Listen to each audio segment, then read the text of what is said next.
பாதி நேரத்தில் நானே என்னை இந்த கட்சியினுடைய தலைவராக கேட்டிருக்கேன். உண்மையாலுமே நம்ம தமிழ்நாட்டில் அரசியல் தான் பண்ணிட்டு இருக்கோமா? நாம செய்யக்கூடிய அரசியல் மக்களுக்கு பயன்படுதா, இல்ல சித்தாந்தம் சித்தாந்தம் என்று தொங்கிக் கொண்டு ஏதோ ஒரு விஷயத்தை பேசிட்டு இருக்கிறோமான்னு பல இடத்தில் நானே எனக்கு கேள்விகள் கேட்பேன். இன்று காலையிலிருந்து எனக்கு நான் கேட்கக்கூடிய கேள்விகளில் முக்கியமான கேள்வி, நான் அரசியலே தொடர வேண்டுமா என்கிற கேள்வி. தமிழகத்தில் பட்ட பகல்ல ராஜ்பவன்ல இருந்து 1.5 கிலோமீட்டர் தொலைவில் அண்ணா யூனிவர்சிட்டிக்குள்ள ஒரு பில்டிங்க்கு பின்னாடி, அதுவும் குறிப்பாக அந்த கிறிஸ்துமஸ் இரவு எல்லோரும் பேட்ரோல்ல நைட்டு வந்து மாஸ் இருக்கு, ஸ்பெஷல் மாஸ் எல்லாமே. 2 குழந்தைங்க ஸ்பெஷல் மாஸுக்கு போயிட்டு வர்றாங்க, போகணும்னு நினைக்கிறாங்க, அந்த இடத்துக்கு போகணும்னு நினைக்கிறாங்க. அந்த குழந்தைகளை எந்த அளவுக்கு கொடூரமாக சித்திரவதை செய்து, எதற்காக ஒரு பெண்ணாக இந்த பூமியிலே பிறந்தோம் என்று சிந்திக்க வைக்கும் அளவுக்கு ஒரு கொடூரமான செயல் சென்னையில் நடந்திருக்கிறது. அது வழக்கம் போல அது அரசியல் ஆயிடுச்சு. அதனால் பாரதிய ஜனதா கட்சி இதை வன்மையாக கண்டிக்கின்றோம் என்று சொல்வதை விட, எங்களுடைய அரசியல் பாதையை தீர்மானிக்க வேண்டிய தருணமாக இந்த நிகழ்வை நான் பார்க்கின்றேன், கருதுகின்றேன். தமிழகத்தில் பெண் குழந்தைகள், பெண்கள் பாதுகாப்பாக இருக்காங்களான்னு கேட்டீங்கன்னா நிச்சயமா இல்லை. அவர்கள் மீது நடக்கக்கூடிய குற்றங்கள் ஒரு நாள் அதிகமாக தான் இருக்கு, எப்பவுமே குறையில்லைங்க. இதை பொறுத்தவரை முக்கிய குற்றவாளி திராவிட முன்னேற்ற கழகத்தில் ஒரு பொறுப்புல, சைதை பகுதியில் ஒரு பொறுப்புல, வட்ட பொறுப்புல இருக்கக்கூடிய ஒரு ஆள். அதுவும் ஏதோ முதல் குற்றம் இரண்டாவது குற்றம் கிடையாதுங்க. குற்றம் செய்து வெளியே வந்து பல குற்றங்கள் இருக்கக்கூடிய ஒரு ஆள் திமுகவிலே தன்னை இணைத்துக் கொண்டு இந்த மாதிரி முக்கியமானவங்க பக்கத்தில் ஒரு புகைப்படமோ, அவங்க பக்கத்தில் இருப்பது போல முகநூலை பதிவு செய்வதற்கு ஒரு புகைப்படம் தேவைப்படுது. அந்த கட்சியில் ஒரு பதவி தேவைப்படுது. இது போன்ற அமைச்சர்கள் கூட நின்று ஏதோ போட்டோக்கு போஸ்ட் கொடுத்தாங்க, நாங்கள் என்ன செய்யறோம் திமுக சொல்லிங்க. இவங்க போட்டோக்கெல்லாம் போஸ்ட் கொடுக்கலைங்க. பாருங்க, இவர்கள்லாம் திமுகவினுடைய நிகழ்வில் பங்கெடுக்கக்கூடிய பொறுப்பில் இருக்கக்கூடிய தொண்டர்கள். ஒரு முக்கியமானவர்களுக்கும் சால்வை அணிவிப்பது, திமுகவுடைய முக்கியமான நிகழ்வில் பங்கெடுப்பது. எங்க பாருங்க, மக்களுக்கு சாப்பாடு போடுறேன்னு சொல்லி சாப்பாடு போட்டிருக்காரு பாருங்க அக்யூஸ்ட், திமுக சார்பாக. அமைச்சர்களோடு கட்சி பொறுப்பாளரே இல்லைன்னு சொல்றாங்க. இந்த பத்திரிகை நண்பர்கள் கொடுக்குறோம், கட்சி பத்திரிகையில் அவருடைய பெயர் பொறுப்போடு இருக்கும் பாருங்க. இந்த பத்திரிகை, இந்த கட்சி பத்திரிகை உங்களுக்கு இந்த பத்திரிகையாளர் சந்திப்பு முடித்த பிறகு தருகின்றோம். பாருங்க, கட்சி பொறுப்பை பாருங்க, பேரை பாருங்க. ஏன்னா உங்களால் ஜூம் பண்ணி பார்க்க முடியாது. முரசொலியில் அவரை பற்றி வந்திருக்கக்கூடிய பொறுப்பில் இருக்கக்கூடிய அந்த மனுஷனை பாருங்க. ஆனால் இன்னைக்கு நாம் என்ன சொல்றோம்னா, திமுக தான் இருந்தாரா, இல்லை பாரதிய ஜனதா கட்சி வேலை இல்லாமல் இந்த அண்ணாமலை ஏதோ ஒன்று நேற்றுலேருந்து கிளப்பிட்டு சொல்லிட்டு இருக்காரா? எங்களுடைய குற்றச்சாட்டு அவர் திமுக இருக்கிறது என் குற்றச்சாட்டு இல்லைங்க. ஒரு குற்றவாளி இதே போல ஒரு கொடூர செயலை செய்தவன் திமுகவிலே தன்னை இணைத்துக் கொண்டு அமைச்சர்கள் பக்கத்தில் நின்று அங்க இருக்கக்கூடிய லோக்கல் போலீஸ் ஸ்டேஷனுக்கு நான் திமுக காரன் அப்படிங்கிற புகைப்படம் தேவைப்படுது. அதை வைத்து அந்த போலீஸ் ஸ்டேஷனில் இருக்கக்கூடிய ரவுடி ரெஜிஸ்டர்ல அந்த பேர் வரக்கூடாது. ரவுடி ரெஜிஸ்டர் பேர்ல இருந்தா 21 நாளைக்கு ஒருக்கா நீங்க போலீஸ் ஸ்டேஷனுக்கு கூப்பிடுவீங்க. என்னப்பா பண்ற, இந்த மாசம் பேங்க் அக்கௌண்ட் எவ்வளவு பணம் வந்துச்சு, ஏன்னா நானும் காவல்துறையில் 9 ஆண்டுகள் குப்பை கொட்டி இருக்கின்றேன். பக்கத்து வீட்டுக்காரனை வந்து சாட்சி சொல்ல நீ ஒழுக்கமா இருக்கேன்னு கையெழுத்து போட சொல்லி, ரவுடி ரெஜிஸ்டர் நடக்கக்கூடிய, ரவுடி பெயரில் நடக்கக்கூடிய விஷயங்கள், அதுக்கு போகக்கூடாது என்பதற்காக இந்த புகைப்படம் தேவைப்படுகிறது. அரசியல் அங்கீகாரம், அடையாளம் தேவைப்படுது. அதை வைத்து மறுபடியும் ஒரு குற்றத்தை செய்திருக்கிறான். இதுதான் எங்களுக்கு கோபம். அவன் திமுக இருக்கிறது எங்களுக்கு கோவம் இல்லை. திமுக என்கின்ற கட்சி போர்வை இன்னைக்கு குற்றம் செய்பவர்களுக்கு தேவைப்படுகிறது. அங்க இருந்து அப்படியே அமைச்சர் பக்கத்தில் போனாவே அந்த லோக்கல் ஸ்டேஷன் ஹவுஸ் ஆஃபீஸருக்கு, கிரைம் கான்ஸ்டபிளுக்கு, இன்டெலிஜென்ஸ் பார்க்கக்கூடிய ஹெட் கான்ஸ்டபிளுக்குலாம் தெரியும், அண்ணே அவன் திமுக இருக்கானே, அந்த பையன் நல்ல பையனே, அமைச்சர் கூடவே சுத்துறானே, அந்த பையன் நம்ம ஸ்டேஷன்ல கூப்பிட்டு ரவுடி பேரை நடத்தினா நம்மளே வச்சு செஞ்சு தண்ணி இல்லாத காட்டுக்கு மாத்திடுவாங்கண்ணே. திமுக என்கின்ற போர்வை இருந்தனால மட்டும்தான் இந்த அக்யூஸ்ட் அந்த பொண்ணு மேல கை வச்சிருக்கான். இது வெரி சிம்பிள். இது மூளை இருக்கக்கூடிய, ஆறறிவு இருக்கக்கூடிய எந்த மனிதனுக்கும் கூட தெரியும். திமுக கட்சி பொறுப்பு இருக்கு, திமுக அமைச்சர்களோடு இருக்கிறாங்கிற ஒரே காரணத்துக்காக மட்டும்தான் ஸ்டேஷன்ல என்கொயரி பண்ணல. இதே போல ஒரு குற்றத்தை அவன் செய்திருக்கின்றான்.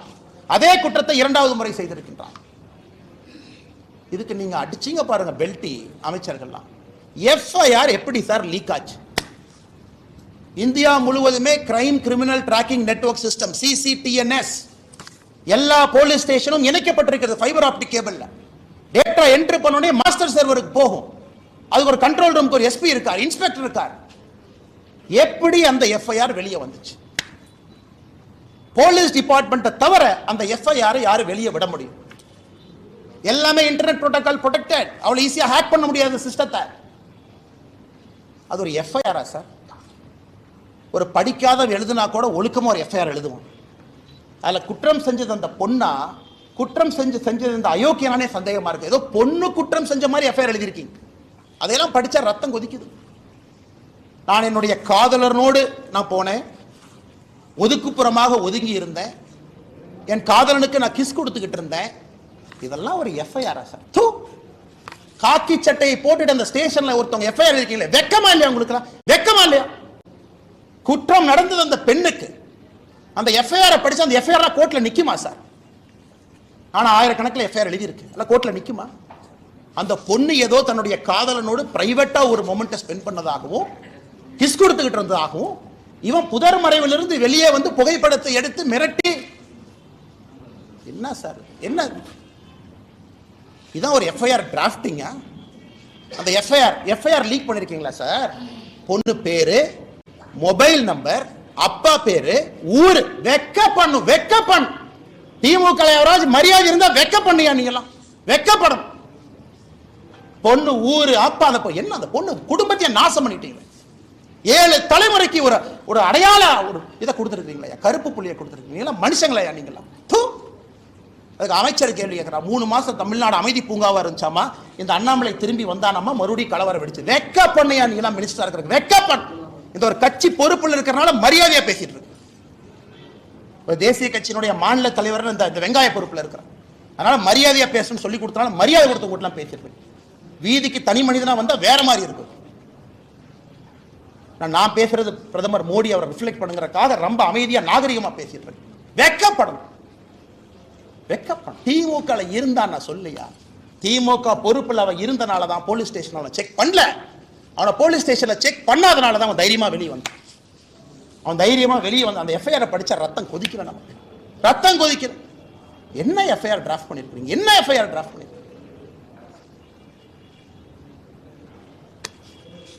கேட்டா தமிழ்நாடு அப்படி இருக்கு இப்படி இருக்கு. கேட்டா வடக்கு தெற்கு மயிர், வடக்கு தெற்கு எத்தனை நாளைக்கு அந்த இளவுல சாவறது? எத்தனை நாளைக்கு சாவறது? 60 வருஷமா வடக்கு தெற்கு. நாளைக்கு காலையில் இன்னும் ஆரம்பம் பண்ணுவாரு திமுக. டாக்ஸ் கொடுக்கல, மயிர் கொடுக்கல, மட்டை கொடுக்கல. அது உட்காந்து காலங்காத்தால பிரஸ் மீட்ல வேலை இல்லாம நானும் பேசிட்டு இருப்பேன். இவ்வளவு கொடுத்தோம், இவ்வளவு டாக்ஸ் அளந்து கொடுத்தோம், இவ்வளவு அள்ளி கொடுத்தோம். மக்கள் பிரச்சனை யாராச்சும் பேசுறோமா ஐயா? தமிழ்நாடு அரசியல மக்கள் பிரச்சனை பேசுறோமா? காரி துப்புரமா இருக்கு அரசியல், காரி துப்புரமா இருக்கு. அதனால்தான் இதற்கு ஒரு முடிவு கட்ட வேண்டும் என்று முடிவு செய்திருக்கின்றோம். இந்த அரசியல் நீ ஆகாதுங்க, இந்த அரசியல் ஆகாது. ஆனால் மாநில தலைவராக இந்த கட்சியினுடைய தொண்டனாக நான் ஒரு சங்கல்பம் எடுத்துட்டேன். ஐயோ கட்சினா வந்து ஆர்ப்பாட்டம் பண்ணுவாங்க. எத்தனை ஆர்ப்பாட்டம் பண்றியா? சென்னையில் ஆர்ப்பாட்டம் பண்ண போனா முன்னாள் ஆளுநர் அரெஸ்ட் பண்ணி உள்ள வச்சிருக்கேன், நாயை பிடிக்கிற மாதிரி பிடிச்சு. மாநிலத்தினுடைய துணைத் தலைவர் கருணாகராஜன், எங்களுடைய சகோதரர், எத்தனை டைம் பாரதிய ஜனதா கட்சி எத்தனை டைமே அரெஸ்ட் பண்ணுவீங்க? நாங்க எங்களுக்கு தனியா எங்களுக்கு வீட்டுக்கு ரோடு போடுன்னு ஆர்ப்பாட்டம் பண்றோமா? இல்ல எங்க வீட்டுக்கு தண்ணி சிறுவாணி தண்ணி வரலின்னு ஆர்ப்பாட்டம் பண்றோமா? கைது பண்ணி நைட்டு 11:30 வரைக்கும் டாய்லெட் இல்லாத மண்டபத்தில் பார்த்து அடைச்சி வச்சு எத்தனை சித்திரவதை தொண்டாங்க பண்ணி அனுப்பிப்பாங்க. அதனால இன்னி உங்களுக்கு இந்த ஆர்ப்பாட்ட வேலையெல்லாம் இல்லை. இன்னிலிருந்து நாங்கள் வேற மாதிரி தான் உங்களை டீல் பண்ண போறோம். நாங்கள் ஆர்ப்பாட்டம் பண்ண கலெக்டர் ஆஃபீஸ்க்கு வருவோம். எங்க ஆளு எல்லாம் காலங்காத்தால 8 மணிக்கு கிளம்பி வருவாங்க. நீங்க அப்படியே ஒரு 1000 போலீஸை போட்டு நாய் பிடிக்கிற மாதிரி 2 பேர்த்த பிடிச்சிட்டு போகலாம். நாளையிலிருந்து ஆர்ப்பாட்டம் அப்படி கிடையாது. ஒரு வீட்டுக்கு வெளியே ஆர்ப்பாட்டம் நடக்கும். நீ 10,000 போலீஸ் இறக்கியா பார்த்துடலாம்.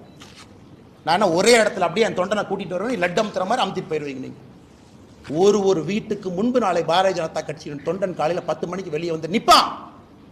தன்னுடைய தாய்க்காக சகோதரிக்காக குரல் கொடுப்பான்.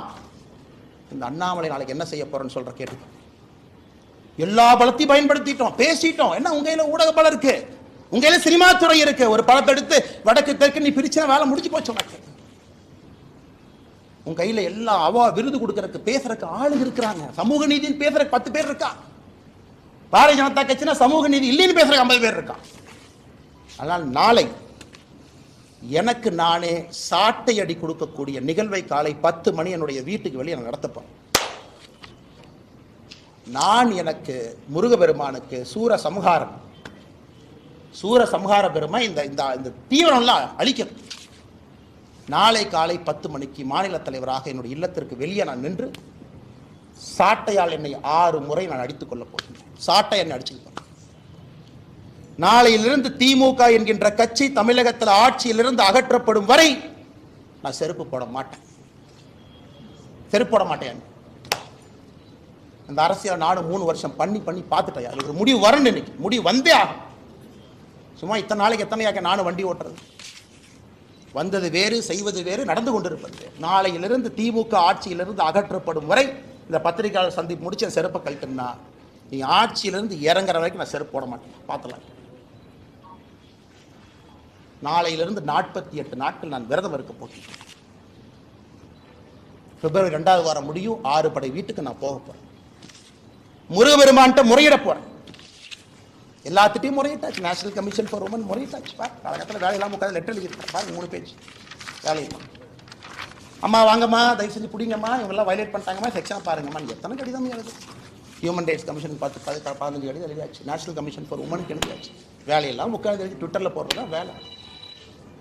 இன்னி பார்த்துக்கலாம் அரசியல், இன்னி பார்த்துக்கலாம். நாகரிகமான அரசியல். இந்த பவுண்டு பை நீங்கள் அநாகரிகமாக பேசுறீங்கல்ல, சோசியல் மீடியாவில் குடும்பத்தை எடுக்கிறீங்க, என்ன வேணாலும் நீங்கள் பேசுவீங்க. கேட்டால் அப்படியே கட்சி போறவைக்குள்ள ஒளிஞ்சுக்குவீங்க. நாளையிலிருந்து என்னுடைய அரசியலும் அப்படித்தான் இருக்கும். இந்த மாநில தலைவர் கட்டுப்பாடு, இனி ஆரோக்கியமான அரசியல், விவாதம், மரியாதை. அதெல்லாம் எதுக்கு மரியாதை கொடுக்கணும்? எதுக்கு மரியாதை கொடுக்கணும்? பெண்களுக்கு, குழந்தைகளுக்கு பாதுகாப்பு இல்லாத ஒரு மாநிலத்தில் எதுக்கு உனக்கு மரியாதை கொடுக்கணும்? எதுக்கு மரியாதை கொடுக்கணும்? அரசியல் கட்சியில் நீ மரியாதை வெங்காயம்லாம் கிடையாது. ஆனால் நீங்கள் வாங்கின இந்த இஷ்யூ பேசுங்களா? எத்தனை இஷ்யூங்க தமிழ்நாட்டில் பேசுறது? ஆனால் டங்ஸ்டன் இஷ்யூ டெல்லிக்கு போங்கன்னா எத்தனை டைமுங்க போகிறது? ஆனால் மீத்தேன் பிரச்சனை ஆச்சுன்னா டெல்லிக்கு போங்கன்னா எத்தனை டைம் போகிறோம்? எத்தனை போகிறது? வேறு வேலை இதே தான் வேலைங்க. அதனால் நாளை எனக்கு நானே சவுக்கடி காலை 10 மணிக்கு என்னுடைய இல்லத்திற்கு வெளியே நான் கொடுத்துக் கொள்கின்றேன். பாரதிய ஜனதா கட்சியினுடைய எந்த தொண்டனையும் இதை நீங்கள் செய்ய வேண்டாம் என்று நான் அன்போடு சொல்லுகின்றேன். நீங்கள் யாரும் செய்ய, வீட்டுக்கு வெளியே வந்து நிற்க வேண்டியது உங்களுடைய கடமை. ஒரு சகோதரியோடு, சகோதரனோடு, அவர்களோடு நாங்கள் இருக்கின்றோம் என்று உணர்த்த வேண்டியது நம்முடைய கடமை. தீய சக்தி அழிக்கப்பட வேண்டும். தமிழகத்தில் அழிக்கணும், வேற வழி இல்லைங்க. வழி இல்லை. படிக்கிறோம் பாருங்க, எத்தனை கேங்ரேட், எத்தனையா பண்ணுவீங்க, என்னையா பண்ணுவீங்க? தெரியாம கேட்கிறேன். 14/8/2024 கேங்ரேக் ஆஃப் எம் உமன் அக்யூஸ்ட் யார்? கவிதாசன். என்ன நடத்தினா? Udhayanidhi Stalin fan club Orathanadu. 2/1/2023 youth wing of DMK sexual assault of woman police constable. லட்சணத்தை பாருங்க, விளங்கி.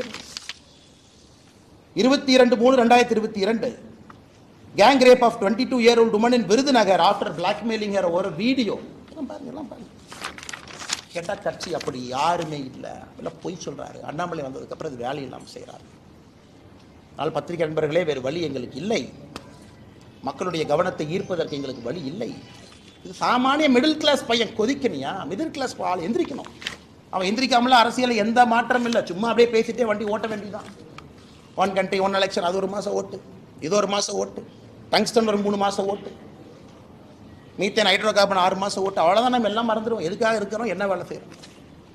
ஆனால் மறுபடியும் நான் சொல்வது, நடுத்தர வாழ்வு வாழக்கூடிய நீங்கள் தயவு செஞ்சு வெளியே வாங்க, பேசுங்க, கேள்வி கேளுங்க. ரோட்டில் வந்து நில்லுங்க, நாளைக்கு கேளுங்க. லோக்கல் எம்எல்ஏ தெரியும் உங்கள் ஓட்டு நீங்கள் போட மாட்டீங்கன்னு தெரியும். இந்த இலவச பணத்தை எல்லாம் எலெக்ஷன் அப்போ தூக்கிட்டு வாங்க, இப்போ எல்லாத்தையும் தூக்கி எறிங்க. அதனால் பத்திரிகை நண்பர்களுக்கு என்னுடைய அன்பான வேண்டுகோள், நீங்கள் அதை கேட்கணுங்க. மீடியாவில் டிபேட் வைக்கணும், விவாத பொருள் வைக்கணும். அன்னைக்கு நாமளும் மனுஷங்க தான், அதே சாப்பாடு சாப்பிட்றோம். 6 அறிவு இருக்கு. நம்ம வீட்டில் நடந்துதான் சும்மா இருப்பாங்களா? கத்தி எடுத்து வெட்ட போக மாட்டோம். விவாத பொருள் பேசவே வர சொல்லு. எதுக்கு அப்படி பண்றீங்கன்னு கேளு. ரிப்பீட் ஆஃபெண்டர் எதுக்கு ரவுடி ஷீட்ல வைக்கலன்னு கேளு. பொறுப்பேற்று கமிஷனர் விலக சொல்லுங்க. குறைந்தபட்ச டெப்டி கமிஷனர் வீட்டுக்கு போக சொல்லுங்க. ஆனால் இதை சொல்ல வேண்டும் என்பதற்காகத்தான் அந்த பத்திரிகையாளர் சந்திப்பேன். இதை தவிர நான் வேற எந்த இதுக்கு சம்பந்தமான கேள்விகளுக்கு நான் பதில் சொல்றேன்.